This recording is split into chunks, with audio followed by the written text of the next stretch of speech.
झारखंड में जितनी भी चीजें हो रही हैं, सीबीआई की जांच की मांग हो रही है, आंदोलनकारी नंगे पैर चल रहे हैं, मतलब झंडे को लेकर के यात्राएं कर, इतनी सारी चीजें हो रही हैं, फिर भी हमारी सरकार बोल क्यों नहीं रही है? अगर झारखंड की सरकार बोलने को तैयार नहीं है, कहने को कुछ तैयार नहीं है, जो पेपर में इतनी सारी धांधली, सीआईडी की उस रिपोर्ट में अगर कोई व्यक्ति सामने भी आया है तो फिर पेपर को रद्द करने और फिर से एग्जाम कराने की बात क्यों नहीं कही जा रही है?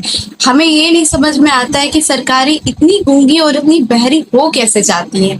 इतनी सारी चीजें हो रही होती हैं तब तक तो कुछ नहीं बोलती हैं, फिर जब उनका मन आता है तो बहुत सारी बातें करती हैं, आप ये करिए वो करिए। अरे आप अपनी जिम्मेदारी समझिए ना, आपको जनता ने ही चुन के बनाया है। आप ऐसे मन की मनमानी कर रहे हैं, जैसे लग रहा है कि आप कल को वापस से चुनाव होगा ही नहीं, आप वापस से सत्ता पे से उतरेंगे ही नहीं।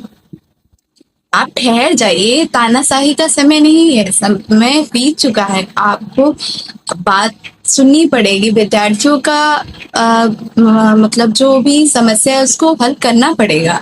सबसे बड़ी समस्या है कि जब सच्चाई सबके सामने आ गई है कि इतनी सारी फ्रॉड हुए हैं, फिर क्यों सरकार चुप है? अगर सरकार चुप है तो उसका जवाब क्यों नहीं दे रही है? इतनी सारी चीजें सबके सामने आ रही है तो भी बोलने को नहीं तैयार है। इसमें कहीं ना कहीं आपकी गलती साफ दिखाई देती है। अगर जितना भी मौन, उतना ही इंसान को गलत समझा जाता है, और ये आपका मौन होना ये तय करता है कि आप पूर्ण रूप से जिम्मेदार हैं।